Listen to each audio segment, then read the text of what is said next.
Welcome to the Fire Time Podcast, where it's never hot enough, slow is fast, and the way to win is to make it so stupidly easy to buy from you that there's no excuse not to. I'm your host, Tim Reed.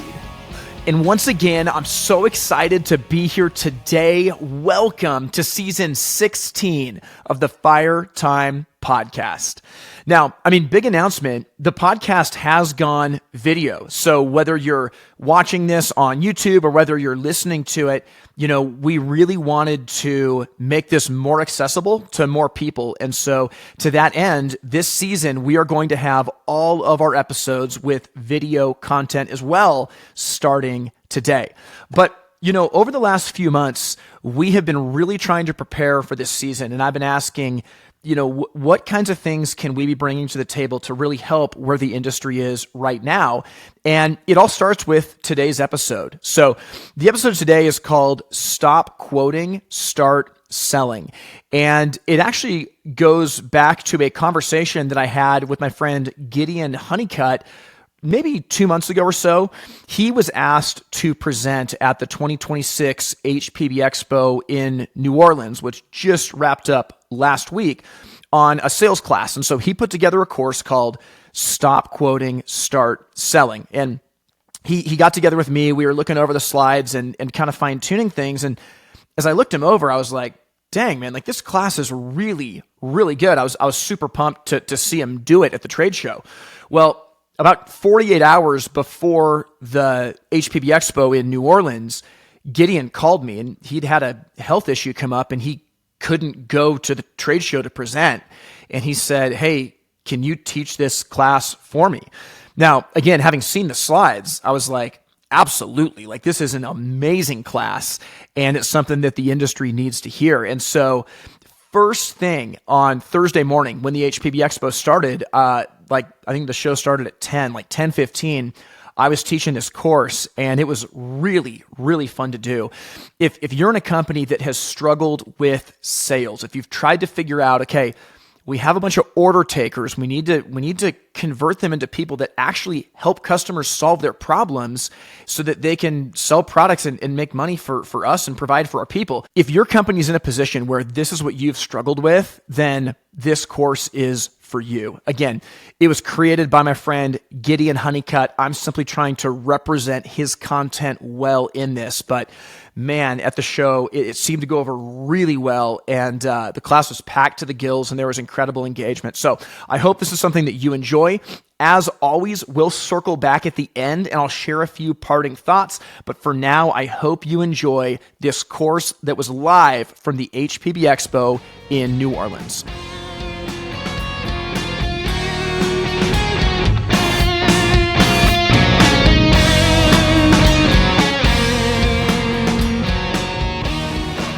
Hey, thanks so much. Yeah, for those of you expecting Gideon Honeycutt, I'm sorry. I'm not as good looking. I'm not as polished, but I think we'll get through it together. Gideon, he had some complications come up that didn't allow him to come to Expo, so he called me a couple days ago and he said, hey, can you teach my class for me? And as I looked over the slides, I felt like, my goodness, yes, I would like to teach this class for you. So it is my honor to present his content today. So we're going to be talking about this idea of stop quoting, start selling. And if any of you guys are familiar with the stuff I've taught before, big thing that I teach is you got to get the quote, right? And so this class, are we saying that we shouldn't quote customers? No, that's not it at all. But one of the things that a lot of businesses in our industry fall into is something that's called the quote trap. Quote trap.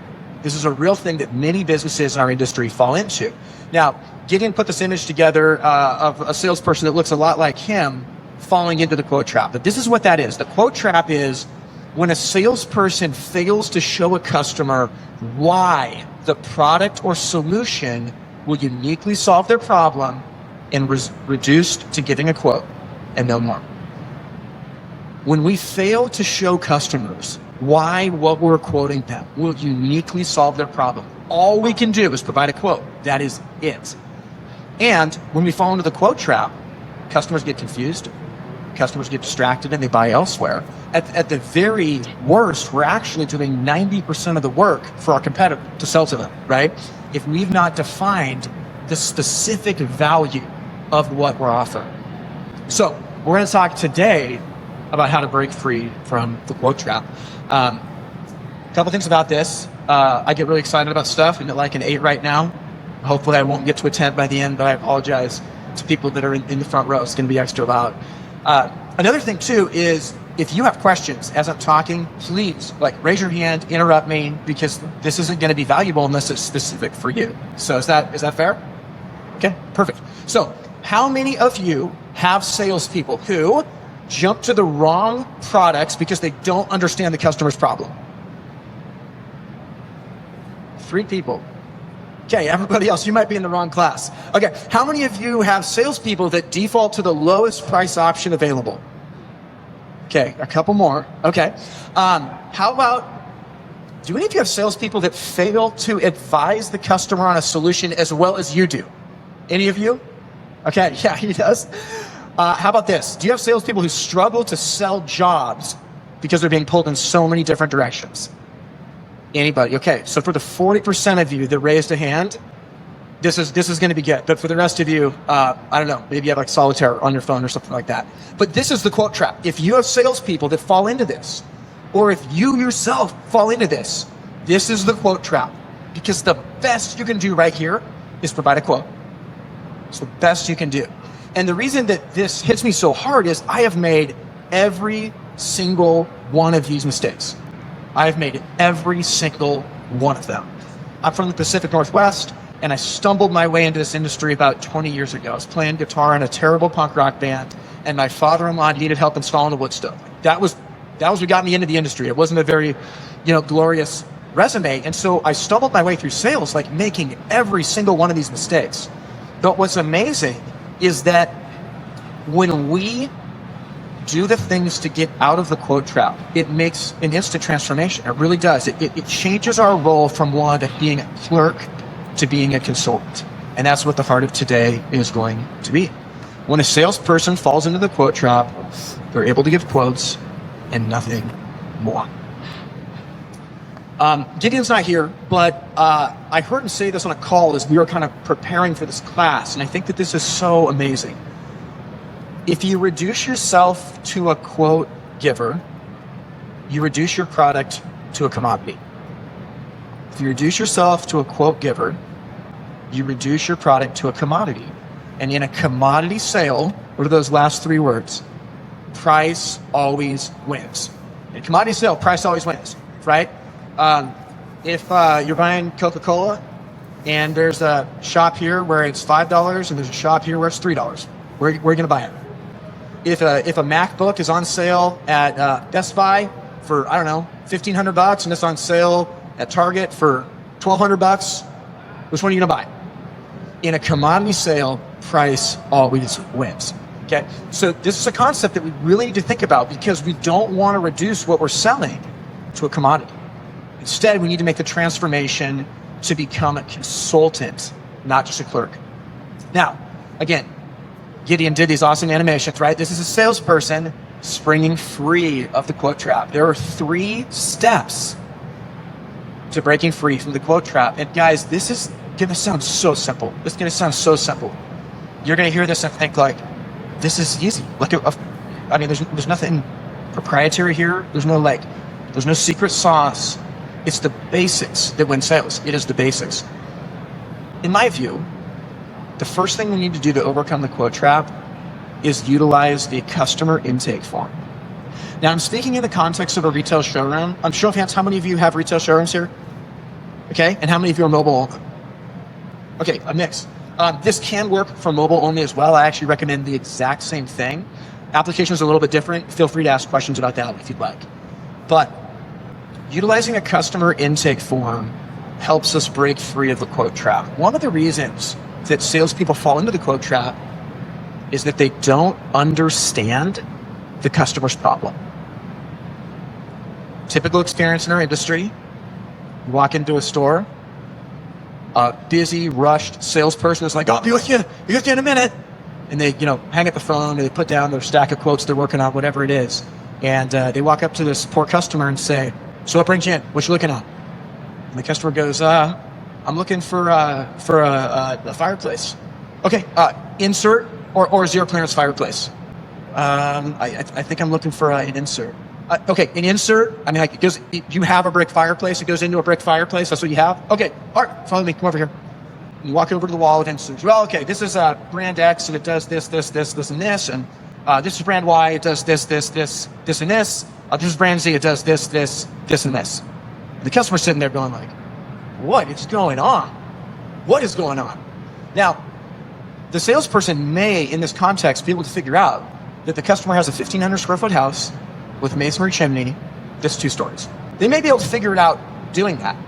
But understanding those 3 factoids does nothing to help us know what the customer's problem is. The only way that we can understand the customer's problem is if we ask thoughtful questions. It's the only way.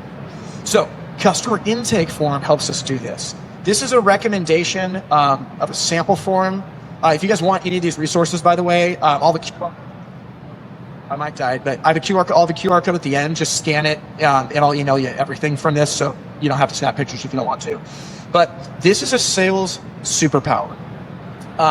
One of the things that I recommend is when a customer comes into a showroom, instead of giving them that rushed experience, is to say something along these lines, right? Customer walks in, they're kind of getting the lay of the land. You walk over and you greet them and say hi. And after you greeted the customer, you can say, hey, so, what kind of project have you been thinking about that brings you in today? Maybe the customer says exactly the same thing. Oh, I'm looking for a gas fireplace.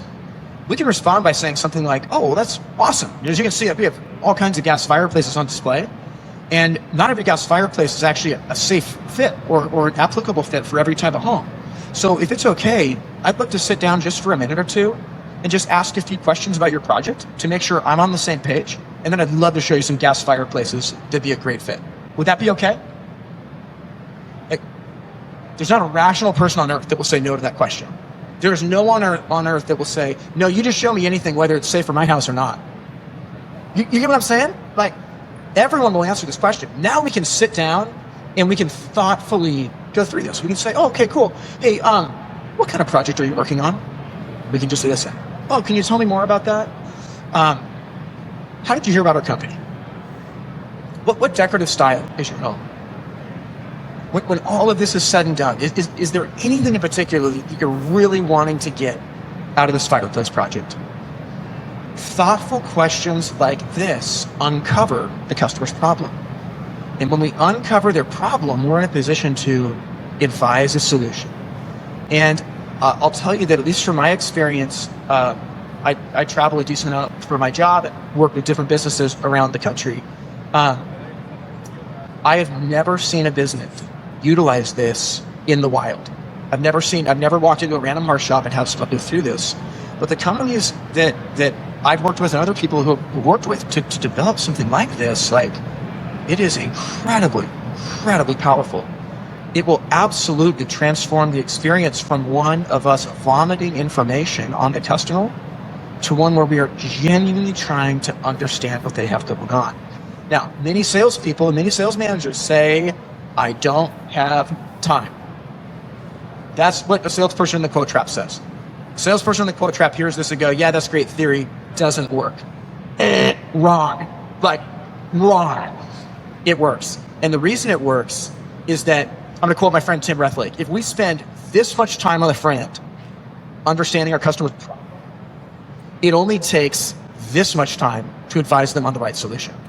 And if we've advised them on a solution that perfectly solves their problem, it takes this much time to quote it, this much time to close it. The alternative is we spend this much time up front understanding their problem. We now have to show them everything. And there's rabbit trails going all over the place, all kinds of questions that they have, and the job unravels. It's the choice of going slow is fast up front or going fast is slow, where we run at the beginning just to trip and fall. So if we want to break free from the quote trap, my suggestion is that we utilize a customer intake form. And this is something you have to train to, you have to practice to it. And my suggestion is that you would be maniacal about this. Like, no customer comes in without this. And you say, but Tim, what if they're getting gasket rope? What if it's a will call pickup? Well, the cool thing is you can figure that out pretty easily, and you don't have to fill the whole thing out, but it can be part of your process to thoughtfully sit down with the customer and ask them questions about your project. There's fear sometimes with this, that we think, well, my customers don't have time. They're busy. They don't want me to ask them 25 questions. I would say that if a customer's driven 20 minutes to come see you and waited for 5 to 10 minutes to be helped on a busy Saturday, they obviously have some time on their hands, right? They understand that, they're going to be here for just a bit. So I think that when it comes to this, we have to overcome our own fear of saying, no, we can't do this. So, okay, customer intake form. This is something that's really, really important, because if we don't have an intake form to really understand their problem, the best that we can do is provide a random quote for something. That's the best that we can do. And going back to what Gideon says, if we think that we don't have the time to thoughtfully sit down with the customer and ask them questions about their project, we're reducing ourselves to a quote giver, and we're reducing our product to a commodity. In a commodity sale, what? Price always wins. Exactly. In a commodity sale, price always wins. Utilizing a customer intake form is not easy. It is not easy. It is simple to say, but this takes follow through. It takes leadership that says, we care about our customer experience and we are going to do this right. But I would tell you guys that whether you want to use the form that I put up there or make your own, I promise you this will fundamentally change your business. If you're in a service company, you knock on the door, you come inside and you say, hey, Mr. Smith, or hey, Mrs. Smith, I'm so excited to take care of your chin beat today. I've got some notes from the office, but before I get started, would it be okay if we just sat down for a minute or two? I'd love to just ask a few questions about your project just to make sure that my notes are correct and that I have a good understanding of the problem you're looking to have us help solve. Would that be okay? What customer would say no to that? When we randomly pull out a form and just start firing away questions, of course, people are like, whoa, what are you doing? But when we're gracious and kind and we explain the purpose of this, hey, fireplaces can be really complicated, and not, every gas fireplace is actually safe to go in every particular home situation. So if it's okay, I'd love to spend a minute or two just going through some questions about your project so that I make sure I'm on the same page, and then I'd love to show you some gas fireplaces that'd be a good fit. If you can train your team members to say that, your service technicians to say that, it is incredibly powerful because it starts to build a relationship of trust. That's what happens. We sit down with our customers, graciously ask them questions, and we take notes. I know I'm going kind of quick. Sorry about that, guys. First class of the day. Any questions or pushback on a customer intake form? Yes. Okay. So we're not walking in, not seeing. 100%.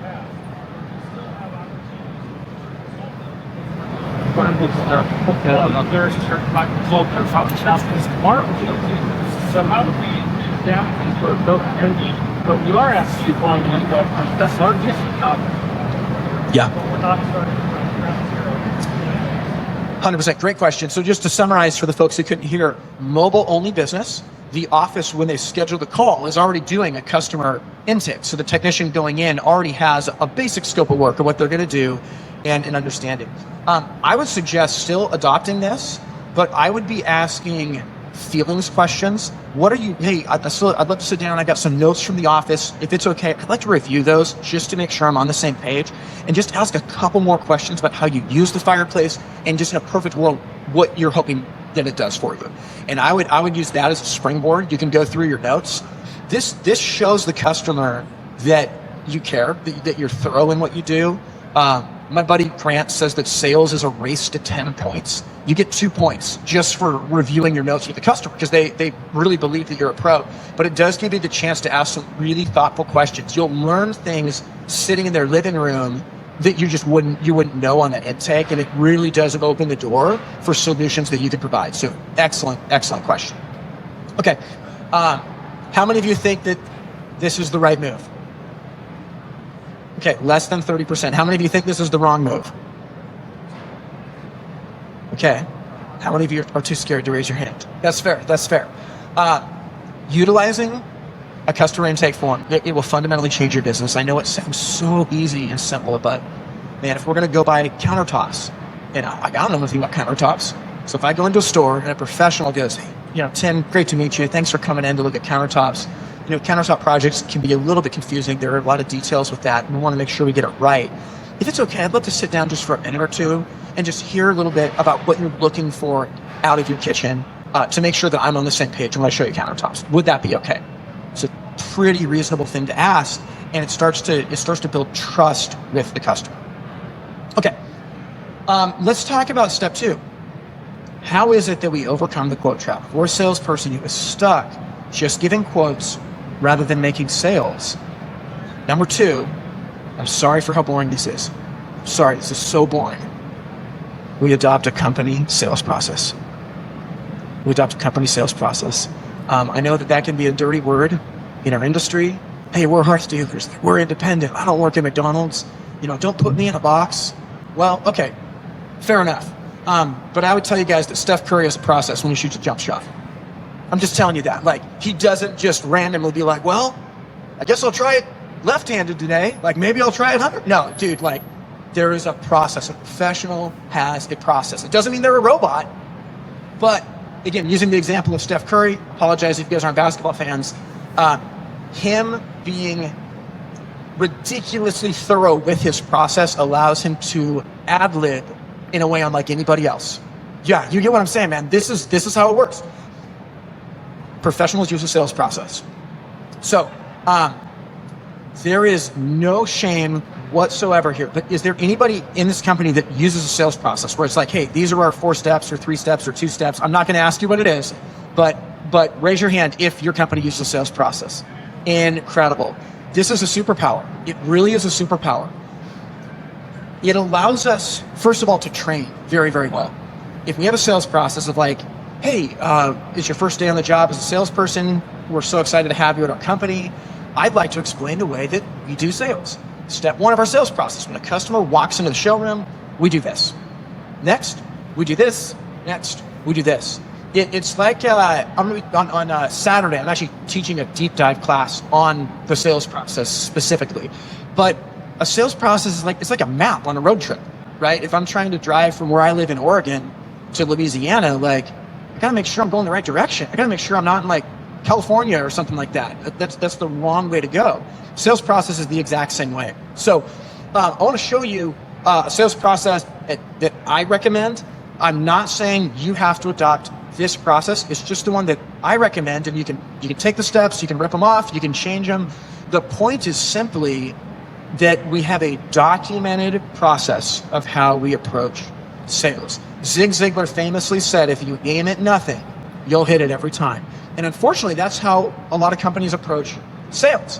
And that doesn't mean if your business doesn't have a sales process, it does not mean that you're a bad company and that you can't be successful and make money. It does not mean that.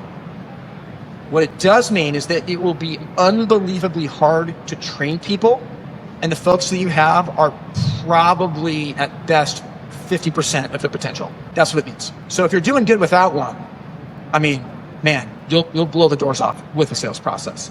So here's the steps that I recommend. 7 steps. I think it's pretty simple. Again, the class on Saturday is going to walk through this in detail. But step 1 of the sales process, again, this is for a retail showroom, modify as needed for service. Greet the customer. Any pushback to that we don't want to greet the customer as the first step in the sales process? All right, cool. All right, we're in agreement. Step 2. Okay, let me just ask this question. Would it be important that we understand their problem before showing them a product? I think so, yeah. Okay, so we're cooking with gas here. Step 3, now that we have understood their problem, we advise a solution. I want to riff on this so hard, I'm not going to. We don't pitch a product, we don't give a spiel. We advise a solution, because you can't advise unless you understand. You can't do it. We advise a solution. Step 4, after we've advised a solution, we explain the process of doing business with us. Hey, Mrs. Smith, we're so excited that this wood stove is going to be a great fit for your home for all the reasons that we talked about. What I'd love to do next is just explain how all of our jobs work here at XYZ Fireplaces. Step one, before you leave today, I'll write you up an estimate for this. So that way you've got a really good idea of what the product is going to cost. Step two, if those numbers look good, we can schedule a time for a technician to come out to the house. They're going to look everything over, do a safety double check, and just make sure that there's nothing we missed in our conversation. And then finally, step three, if those numbers look good, we can go ahead and get this scheduled so you can start enjoying your wood stove. I just explained the process of doing business with us. This is a superpower. Like literally, if you tell your customers what the path is, a lot of them will follow it. So that's part of our sales process. After this, we call to action. We just told them the 3 steps. So we call to action on step 1, and then we call to action on step 2, then we call to action on step 3. Next part of the sales process is that we pursue the opportunity through gracious and intentional follow-up. We pursue the opportunity until they fly, buy, or die. That's what we do. We pursue the opportunity, and finally, step 7, we show gratitude. We have intentional, careful gratitude for every single customer who buys from us. Now, this is an example of a sales process. I'm not saying it's the only one. It's the one that's been helpful for me. What I would say, though, is that if we took these 7 steps, I believe that every single one of you could come up with 5 bullet points unique to your company of what you'd want to see in a greeting, what you'd want to see as we understand the problem, as we advise the solution. Is that a fair statement? This is how you take something and make it your own. You can take a process like this, but now you have something to teach. Now you have something to teach. In my early days as a salesperson, and I've made every mistake in the book, I promise you. I have made every mistake in the book as a salesperson in our industry. But in my early days, I was pretty good at asking some questions. I was pretty good at talking about a product, but then I'd write the quote, and it's like, all right, my job's done. It's done. They got the quote, they got the numbers. Hand it to them, give them a brochure. Oh, well, yeah, let me know. If you guys want to move ahead, let me know. And, the customer would often give the international signal for I'm never, ever going to buy from you again. Please let me leave, which is, oh, thanks. That was a lot of information. Got to go home and think about it. That is the international symbol. They're never going to buy from you, right? Because we've overloaded their brains with so much confusion, or we haven't shown them how this actually solves their problem. They just want to get the heck out of there. But what's cool, at least that I found, is that when you follow a sales process, this keeps the customer journey on the rails. I can thoughtfully take time understanding the problem, and I wait until I've understood the problem to advise a solution. This makes sense, right? If you have new salespeople in your company, my guess is that they don't know the steps. And by you defining the steps, again, I'm going back to the basketball analogy. It's like teaching someone to shoot a jump shot. Okay, first thing you do, right? Right angle with your hand, make an L, snap with the wrist. Every single time. The same is true with sales. Now, as they get better and better, of course, there's going to be nuance to this. They're going to have their own style with it. The way that one person executes the sales process will be different than how I do, and that is okay. The purpose of this is not to make anybody a robot. It's actually to set them free to be the best that they can be. That's what I believe. So, if we want to break free from the quote trap, number 1, we utilize the customer intake form. Number 2, we adopt a sales process. And number 3, we establish the next step with every quote. Yeah.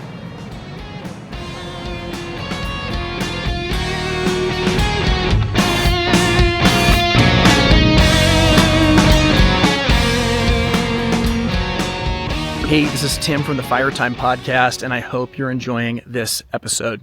Hey, if you're in a situation where you have been struggling with sales and you're trying to find the right tools to help your team grow, then you have to check out Wi-Fire. Wi-Fire is something that we've been working on for the last 8 years, and these are tools made to help fireplace companies sell more products, whether in your showroom or on your website. Just recently, we announced an AI fireplace visualizer where with every website that we build, you can have each of your fireplaces set up to where a customer can snap a picture of their home. It will visualize that fireplace in it so they can absolutely imagine what it will be like, and then you can quote it out for them to buy. To get a demo of this, you can go to wifire.com. Every company in our industry needs the right tools to grow sales. Yfire is going to give you that. So check out yfire.com. Make sure to look at the AI fireplace visualizer because it's absolutely mind-blowing. Hope you enjoy the rest of this episode.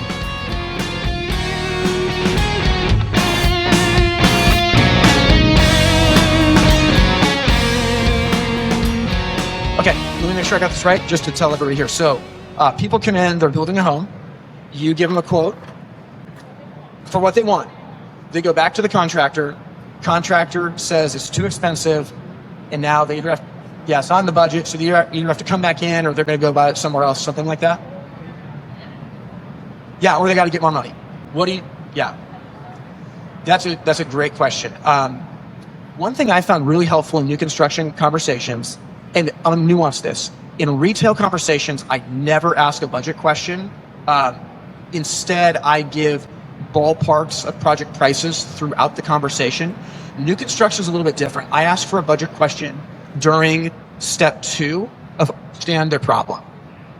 So asking the customer, hey, new construction projects are always on a budget. We want to make sure that we respect that for you and for your contractor. Is there a budget that you're working with? If the people say no or they won't give it to you, that's an indicator that there's not trust established. And so it doesn't mean you did anything wrong, but it does mean there's not trust established, because a customer building a home, if they go buy tile, if they go buy carpet, there is a budget for that. And so I always use signals like that. If a customer says, I'm not going to tell you the budget, maybe they say, I don't know the budget. If they don't know, then I would give a range of options just simply to show that price is not an obstacle in your company. But if they say, I'm not going to tell you the budget, which I have had people do that before, it's an indicator for me I need to be very careful, because trust has not been established yet, and I got to work extra hard in my understanding phase to do that. These are rich people. Yeah.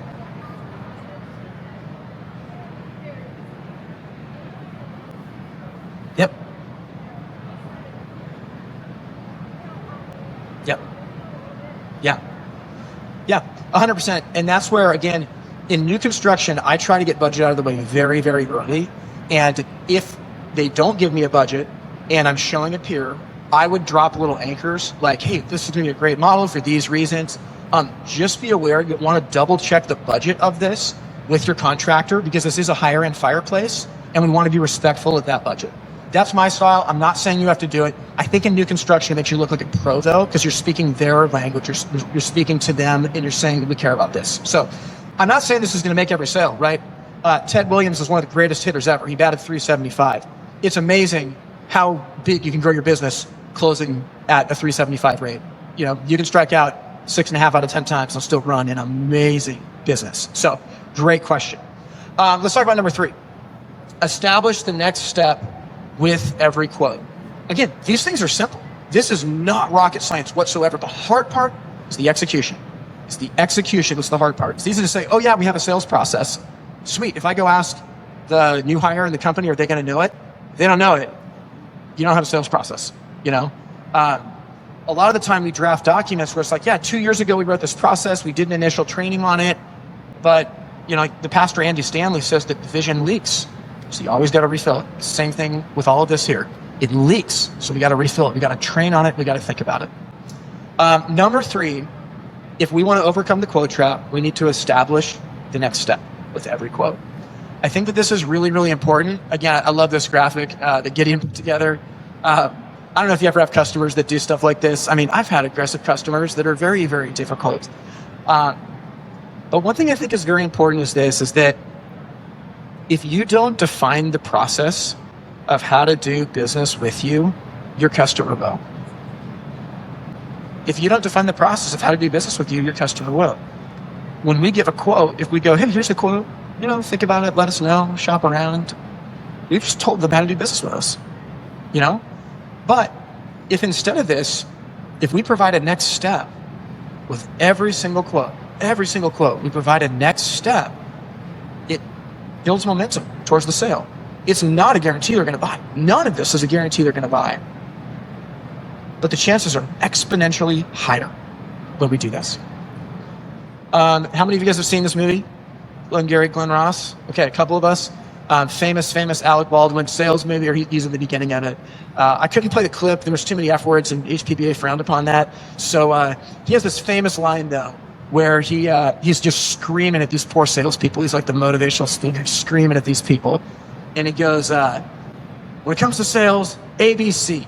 A, always. B, C. What's C?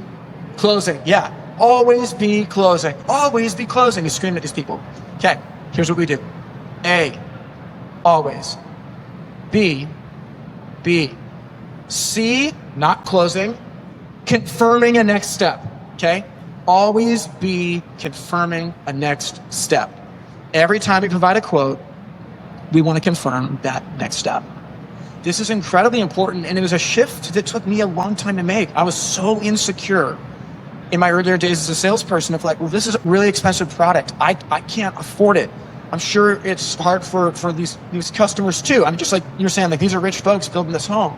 It's so easy for us to get insecure, but you don't need to apologize for your price. Like the price is the price.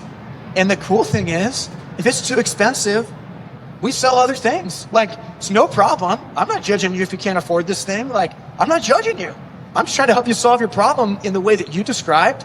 And if budget is a bigger factor for you than something else, I'm willing to work with that as long as it doesn't compromise safety. That's my take. I'm not saying it has to be yours. That's my take. But we always want to be confirming a next step. I think that what this means is, let's go back to the sales process. We talked about, remember step 4 in the sales process was explain the process. Explain the process of doing business with a company. When I can say to a customer, hey, here's how all of our jobs work at XYZ Fireplaces. Step 1, before you leave today, I'll write you up an estimate for this. So that way you've got a really good idea of approximately what the product's going to cost. Step 2, if those numbers look good, we can schedule a time for a technician to come out. They're going to look everything over, do a safety double check, and make sure there's nothing that we missed in our conversation. And then finally, step 3, if you feel comfortable moving ahead, we can go ahead and get this thing scheduled so you can start enjoying your fireplace. Okay? When we explain that, we're starting to define our next steps. Now when we write the quote, we can say, yeah, so here's the quote.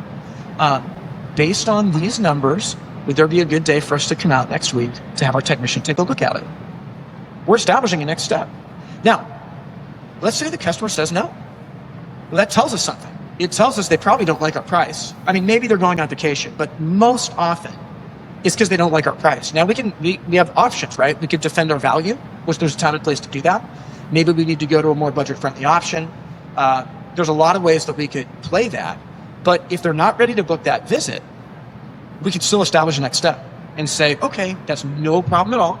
We can come out to take a look at the house as you get a little bit closer to making a decision. In the meantime, would it be okay if I circled back with you like Thursday or Friday of next week, just to make sure you don't have any questions that come up after looking at this quote, right? Establish a next step with every single customer, every single time.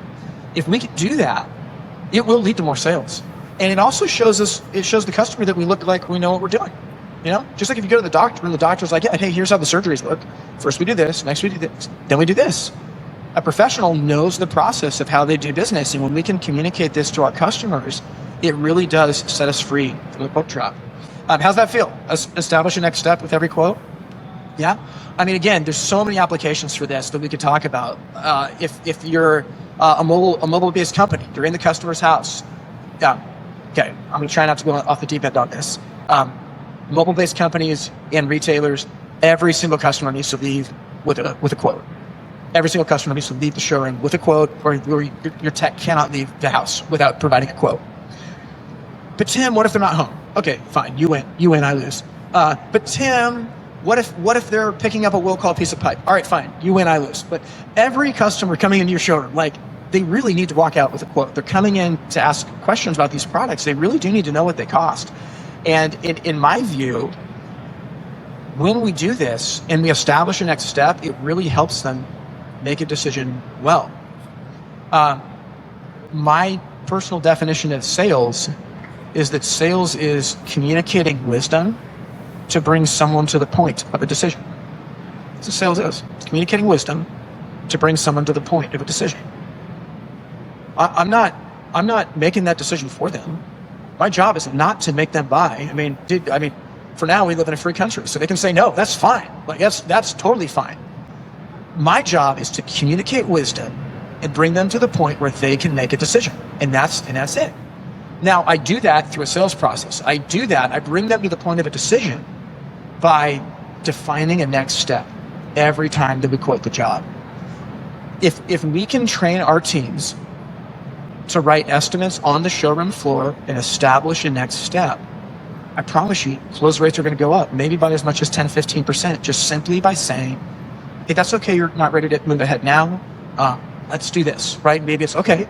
Well, it sounds like you need to get that plumber out there next week.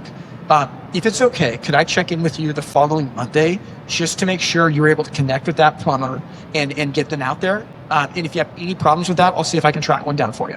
Right? Now you got a built-in next step. And you can do this again and again and again and again, right? ABC, always be confirming a next step. Amazing question. Am I talking about a ballpark quote or an exact number? My belief, I need to define my terms better. Sorry about that. When someone's in the showroom for the first time, I believe in a ballpark quote. And it has to be written like physically on your letterhead. It can't be like scrawled on a business card. It's got to be a legit, like, looks like an invoice, but it just has a price range on it. I would suggest giving a range of whatever, 15%, 20% within the range of what you think it will be. It opens up a story loop in the customer's mind where it's like, it's going to be about this much, but you're sending your technician out set up for success because they're not pinned into a corner. In worst case, if they are, the technician can say, oh man, so glad that we came out because things are a little bit different than what we talked about.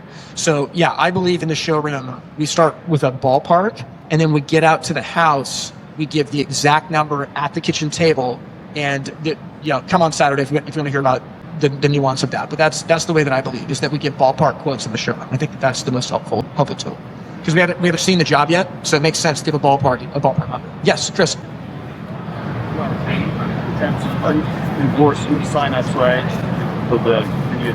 Great question. Yeah, you give them a ballpark number, and a customer takes it to a competitor. What do we do? Well, so one of the reasons I love ballpark, I like to ballpark below what I think it's going to be and above what I think it's going to be. And what I've found is that, I got to be careful with antitrust, not saying any numbers, but if you give a customer a quote for a gas sensor that says, we think it's going to be between X and Y, and they take that to a competitor, it's like, what can the competitor do against it? It's like, oh, okay, so they sell stuff within this range. It makes it much harder for them to beat the price because they really have to dig low to do it. And it shows the customer that you can hit a variety of things. It doesn't make you totally unstoppable, but it's a lot easier than getting a hard number that I promise will change when you actually get out to the house, just for the competitor to go, oh, we'll beat that by $100. So I really believe in the range in the show. Personal opinion, yeah. But this broadcast, I'm putting up like, and the fireplace, I want to tear down. People, and I'm not going to fire to the or a lot of people. Yeah, great question that Jake asked about. What about complex projects? If you're ripping out wood, ZC, putting in gas, 2 stories of venting, finish work, that sort of thing. Do you do it line by line or at the bottom? I think is make your own application on that. My personal style is I like to give a lump at the bottom of this is what we think the project is going to be. Most people, if they even say like, well, how do you break that down? We think, oh, they're asking for like the part numbers of the vent pipe and the quantities. No, they're not asking for that. If we say, oh, well, that breaks down to the units about this much, the vent pipe's about this much, we think finished work will be about this much. Most people are totally fine with that. So that's my personal style. Great question. Yeah. Yes.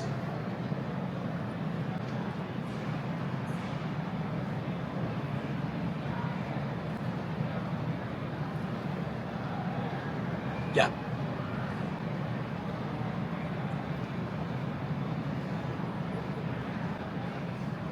Amazing question. What would be a next step after you've closed the sale, between the sale and the installation, to help them not have buyer's remorse? Again, make your own application on this. Here's my suggestion is that they get an installation date when they buy it or within 24 hours. And I know the pitchforks are coming out, Tim, you don't know my suppliers, you don't know this, you don't know that. I'm just telling you that the cool thing is if you give an installation date when they buy it, or within 24 hours, the customer sets it and forgets it. Oh, they're coming on the 25th to install it. It gives them something to look forward to. I also would suggest having a weekly schedule review where every week you're reviewing all your upcoming jobs, anything that's in the red zone, because it's like, we may not be getting this in time. You're proactively calling the customer, a week, 2 weeks ahead of time, and you could say, hey, we're so sorry, there's been a delay on the shipment, and we need to push this installation back. Our ETA is scheduled for the 15th. We'd like to schedule this for the 20th just to make sure there's not another delay in freight. I found that playing offense with your schedule is incredibly powerful, and even though it sucks if you have to move it ahead, if a customer has already paid, you've got the date, you call them and push it back, it's like the worst they say is, oh, dang it, it's a bummer. So it's not your fault, the stuff is backordered. So that's my suggestion, is installation date when they buy it or the day after. I would do that on the best practices of the vendor that they're buying from. That's my suggestion. Yes, another question. So going back to the customer leading store with a quote. Yes. You could do a generic one where you could just go, here's a cut sheet for a typical traditional install. We're raising this cost, we're major advantage for this range, get back in touch with us. So you don't have to do specifically. It's a great question. What about having a generic quote form for, say, a gas insert or a wood stove or something like that you can just, it's a tear sheet you can give to them.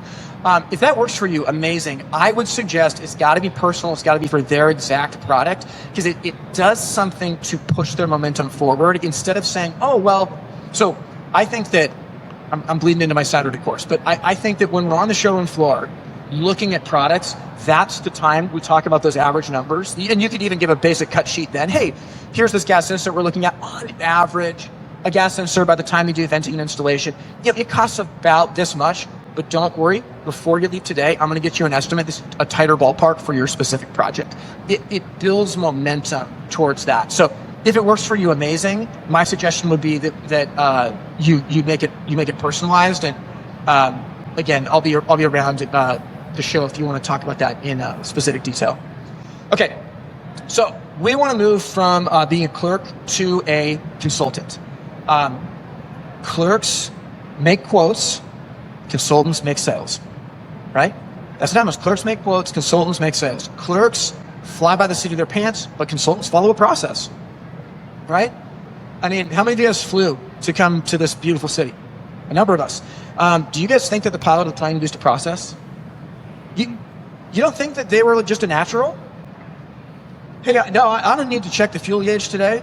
I got a good feeling about this. I've been doing this 20 years. No way. No flipping way. You think your doctor uses a process? My goodness, they do. Yeah, of course. Clerks fly by the seat of their pants. A consultant, a professional, uses a process. Clerks sell commodities. Consultants provide solutions. That's what happens. If we want to move from a clerk to a sales consultant, I think that this is a checklist that we can follow. By the way, guys, I'm sorry I'm so amped about this. I promised Gideon I wouldn't yell and scream too much, but I'm failing at that. So you can write him an email and tell him. But I think this is really important. If we want to be a sales consultant that genuinely serves our customers and communicates wisdom so that they can make a decision, this is what we do. Consultants provide estimates and quotes to every customer at the end of their time in the showroom. Now, some people actually jump into this too quick. Customer comes in, oh, this is, whatever it costs. This is whatever it costs. This is whatever it costs. We don't want to jump to that quickly, but we want to provide the quote or the estimate, nuance to this depending on the customer situation, at the end of their time in the showroom. Consultants quote fewer products, ideally one, with options to shop within the quote. This is really important. If we take the time to understand our customer's problem, in my view, there's not many situations where we need to quote 2 products. It's my view. I'm not saying it's impossible, but most of the time it's 1 product. And you say, but Tim, my customers want to shop. Perfect. Quote out 3 different decorative front options, right? Offer the extended warranty. By the way, superpower, extra money for an extended warranty. Let them shop within the quote you're giving them. All they need is requisite variety. They don't need 4 different units by 4 different brands confusing the daylights out of them, right? When it comes to the quote, give them a quote for the best solution for them and allow them to shop on that quote. Consultants use the quote to transition to the next part of the sale, not to end the encounter. Does this make sense? Okay. A consultant uses the quote to transition to the next part of the sale, not to end the encounter. We don't just give them a quote and say, hey, let us know. No, we don't do that. There's an unnamed company in our industry that I heard one time say, they're not in this room, but I don't think so. No, I'm kidding. They're not in this room. But there's an unnamed company in our industry that I literally heard at an event say, we take pride in never calling our customers to action. We never do. We don't put any pressure on them. And I just have this, they were a mobile-based company. I just have this like vision in my head of like, they're like, yeah, we provide a quote every time. We never ask for them. And I have this vision of like the technician in the truck, like handwriting this estimate, folds it up into a paper airplane, and he's like rolling up the window and throws the paper airplane. I was like, well, see you later. And they just peel out of the driveway and they're out of there, right? Because we don't put pressure on our customers. Here's the thing I'd say. An appropriate amount of pressure is actually good. It really is. Keyword appropriate. An appropriate amount of pressure is good because it helps us make a decision. It helps us make a decision. If you're going to the doctor and the doctor says, hey, at some point it might be a good idea for you to adjust your diet. I mean, could be now, could be later. Probably a good idea at some point. Are you going to do anything? No. But if the doctor says, hey, Tim, it's really important that we get your cholesterol down. Like, I want you to be playing with your grandkids. And the practices you're adopting now are going to affect you in 20 years. So your diet needs to change like tomorrow. I'm much more apt to make a decision. I'm not saying that you put false pressure, fear tactics on your customers. I'm not saying that. But there is an appropriate pressure. It could be that you have a price increase coming up. It could be that there's a sale going on. It could be that you're running out of stock. There's an appropriate pressure to the sale to help the customer make a decision. If they decide no, that is perfectly okay.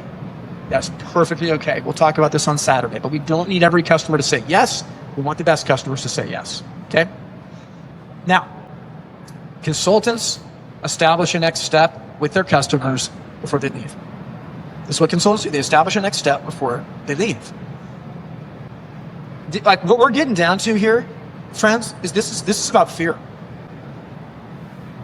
It is so easy to be afraid of establishing the next step, or afraid of following a sales process because you don't think you can do it right, or afraid of using a customer intake form because you think you're going to look stupid.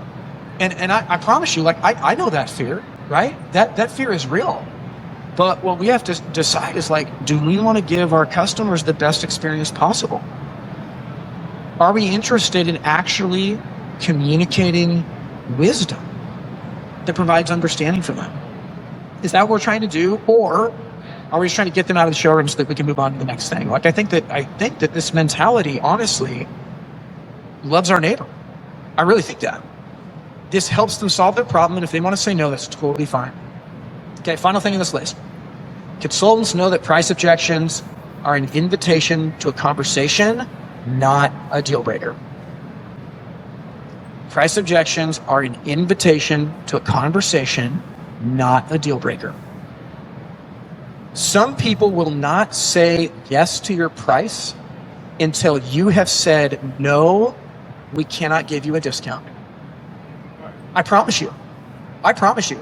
Especially in the builder world, if you work with builders that are big enough to have a purchasing agent, they will literally internally have already said yes to your project, and their purchaser will call you and say, close, I need an extra 5%. If you can give me 5%, I'm there. But I promise you, that decision's already been made.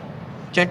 Price objections, I'm not saying price objections are not legitimate, but I'm saying that they are an invitation to a conversation, not a deal breaker. So we don't need to get defensive. You don't need to apologize for your price. We don't need to get defensive about it. We can engage them thoughtfully. We can speak with empathy. Hey, I totally understand this is a big investment. We found the same thing when we made a major purchase for our house recently.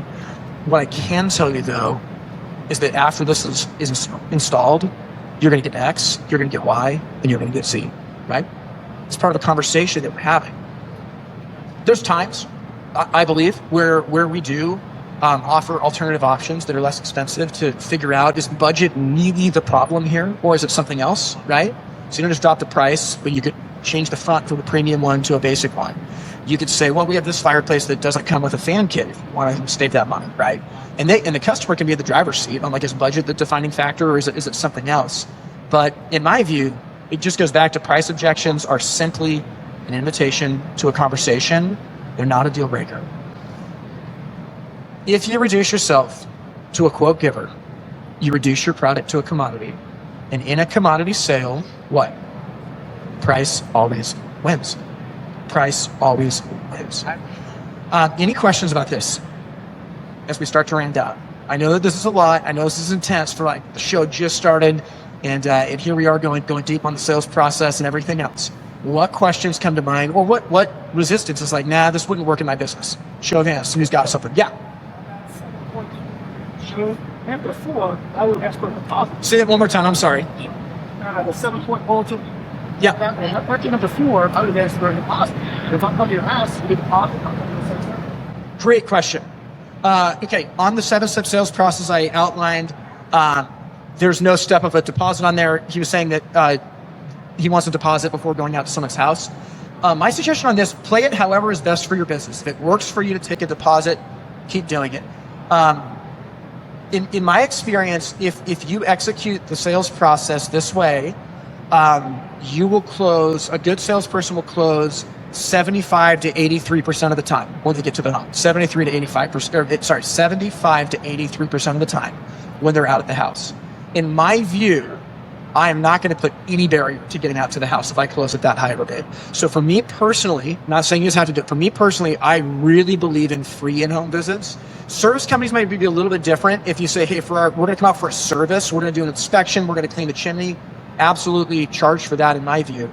But I would use this tactic against companies that charge in my market when I was a retailer. So if I was talking to a customer, we get to this part, said, is there a time for us to come out to the house? And maybe they would say, oh yeah, like what do you charge for that? And I go, we don't charge anything, it's our service to you. And it would happen sometimes, they'd go, oh, we were just down the street and they charge, $150 or something like that. Whatever it is, $200, $500. Well, I would go, wait a minute. They're going to charge you money to come out to your house and tell you how much the thing that they want to sell you costs. Sounds like, a pretty good business to get into, I guess. Now, I'm not saying some businesses do charge. That's totally fine. You just need to have a story to defend why it's valuable. But in my view, I'm not saying that this is what you have to do. If I have salespeople and technicians that can close at a roughly 80% rate in the home, my whole thing is I'm loading up their schedule with as many in-home businesses as I can. And the deposit first severely limits your funnel. If you want to use that seasonally to control your funnel, absolutely good with that. And I know that this is a nuanced question. I'm not saying that you have to agree with me at all. That's just my personal take, is that if you execute the sales process right and you get your close rates up around 80% in the home, in my view, it's like, go out there and do it. So that's just my opinion. Yeah. Great question. It was my opinion on the salesperson themselves making the follow-up home call versus the technician. Pros and cons. It can get so messy with salespeople. I found that sales come faster with salespeople doing it. Quality suffers. If I had to pick, I would say have a technician do it, or a dedicated estimator. That's my suggestion. If you're a small company who can't afford that, then I would train your salespeople to be estimators and have them do double duty, with the vision that as you grow, one of them becomes an estimator to support maybe 4 to 6 salespeople. Just my personal opinion on that.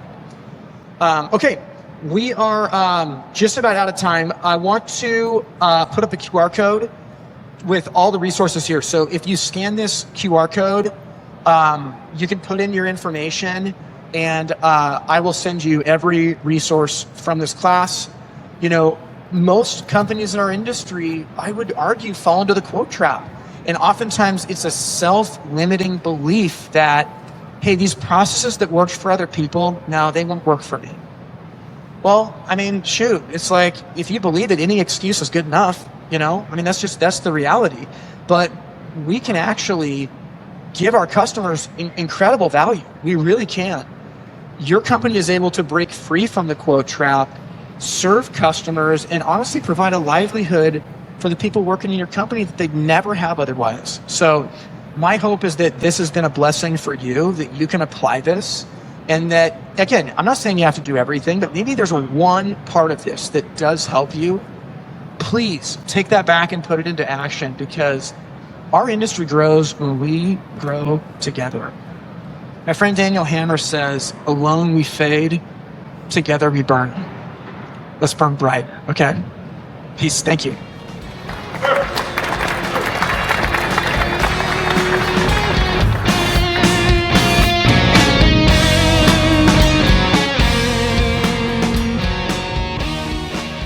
Well, I hope you enjoyed that course from the HPBExpo, Stop Quoting, Start Selling. Again, it was written and created by my friend Gideon Honeycutt, and I was honored enough to get to teach it as he wasn't able to attend the show. You know, there's a couple little finishing touches that I put on it. In particular, I think that Gideon's quote is terrific. This actually came up a couple days before I taught the class, as me and him were on a phone call going through some final prep. He said this. He said, if you reduce yourself to a quote giver, you reduce your product to a commodity. And in a commodity sale, price always wins. And when he said that, I was like, Gideon, like, can I quote you saying that in the class? I mean, it's absolutely true. And I think that sums it up, that for many businesses in our industry, they're in the quote trap where their salespeople at best can provide a quote. But again, when all you are is a quote giver, your product becomes a commodity. And I really think that the conversation in our industry really needs to shift to, how can salespeople thoroughly understand the customer's problem so that then we can offer a solution that is not a commodity? I think that that's the conversation. And again, the things that we talked about, it's not rocket science. Like, utilizing a customer intake form is a very simple thing. However, it is hard to implement and hard to stick to, because it means that you actually have to be present with your team. You have to coach them and work with them if they're not using it or if they're using it ineffectively. But for myself, time and time again, I have seen so much power in a customer intake form. I mean, just like, we talked about in the class, like if you go into a high-end showroom, whether it's for countertops or windows or fireplaces, and you say to the salesperson, hey, I'm in here looking for XYZ. And the salesperson goes, oh, great. Well, as you can see, we have all kinds of XYZ on display, but not every XYZ is actually a good fit or even safe to be installed in every home. So if it's okay, I'd love to sit down just for a minute or two to learn a little bit more about your project. And then I'd love to show you some XYZ that'd be a great fit for your house. Would that be okay? That magic question is so powerful, and it engages people to sit down. And when you sit down like a professional and you get out your intake form, again, whether it's on a clipboard, whether it's on a laptop or an iPad, any of those are totally fine. But when you do this and you say, awesome, well, hey, let's start with this. Can you tell me a little bit about your project? And you sit there and you take notes and you listen and you ask thoughtful questions. This engages the customer. It does. Now, if we ignore this and we just head over to a random part of the showroom, we're kind of calling questions over our shoulder back at the customer, that doesn't engage them. Likewise, if we don't sit down and thoughtfully fill out a customer intake form, but instead we kind of like get up and stand like face to face, shoulder to shoulder, parallel to our customer, that's really intimidating and it's not a comfortable environment. So customer intake form is absolutely huge. And I found it's an effective training tool. I found for myself, it keeps me on the rails and it allows me to have pacing to our conversation. I know where we're at. I know how far we have to go. And that's super, super powerful. The next thing we talked about, sales process. We're going to talk a lot about sales process this season. One of our future episodes this season is actually going to be another class that I taught at this very same show about mastering the sales process within your company. So I'm not going to talk a lot about it, except to say that if you want to be free from the quote trap, your company needs a sales process. I mean, Zig Ziglar said, if you aim at nothing, you'll hit it every time. And if you're not aiming at something with your sales process, if you're trusting that your team is doing it naturally, it's not going to happen. I mean, sure, you might have some people that are naturally pretty kind and maybe naturally good listeners, but even they will only be at 50% of what their actual capacity is. When you put a sales process in place, it allows you to coach, it allows you to practice, and it allows you to effectively get better. I mean, again, the analogies of like playing basketball are so apt. There's a process to shooting a jump shot. There's a process to driving a car. There's a process to sales. It doesn't mean we're robots. It doesn't mean that we're cramming people into a box and saying, you got to stay here. But we are putting lines on the court so they know what game they're playing. If your salespeople know what game they're playing, they have a lot better chance of making more sales for you. Okay, final point in the class that I think is worth talking about again is just this idea of having a next step after every quote. The quote is an important part of the process, but the quote is a transitional step. It's a transitional step. And we always need to make sure that we establish what's next. When we can do this, customers know the path to take and they often follow it. So, all that to say, it was really fun getting to teach this class. I think that Gideon's quote really summarizes the whole thing well, that if we reduce ourselves to simply being, quote, givers, we're going to reduce our product to a commodity. And in a commodity sale, price always wins. We don't have to have the best price, but we need a competitive price that is unique compared to somebody else's, right? If all things are equal, it's just simply price. But if it's competitive and there's a compelling reason why it's different and why it will solve my problem as the customer, I'm absolutely going with that. You're going to find the same thing with your customers.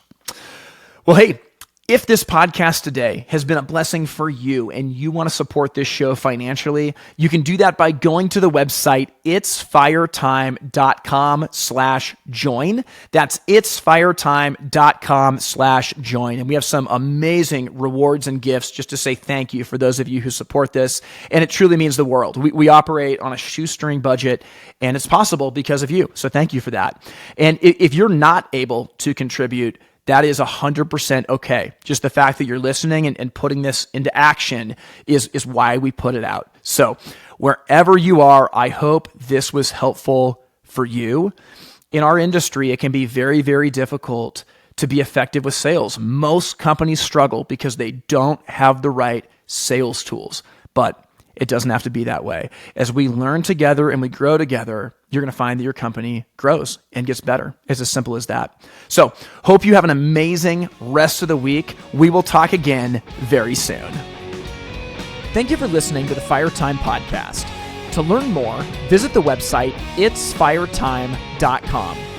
Music from this episode was written and recorded by In Bloom out of Portland, Oregon.